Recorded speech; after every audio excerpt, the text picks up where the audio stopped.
When I started, I remember I ranked every single major that was listed at Baylor, and I put supply chain on the very bottom because I thought, what on the planet is supply chain? Like, why would I ever do something like this? Like, I'd never really heard of it before. I started out as an economics major, actually.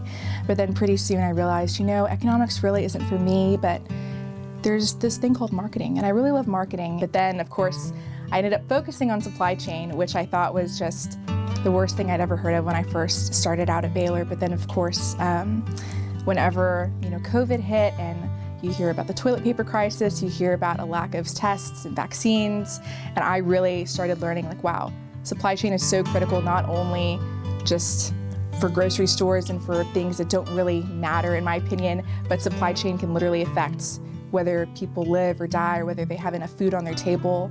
And I just really wanted to help be a part of maybe a solution somehow. My biggest why for everything that I do is my Lord and Savior, Jesus Christ.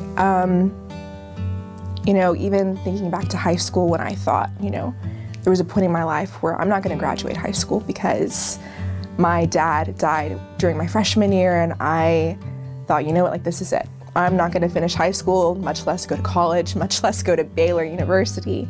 And I think the Lord really carried me through that situation. He helped lift me up. He carried me through every difficult situation in my life. And because of him, I've had the honor and privilege to go to Baylor University, to be a supply chain and marketing major, to be the president of Women in Business, and carry on his legacy by having, the Padilla name, which was my dad's last name, as, right next to president of Women in Business, Carissa Padilla.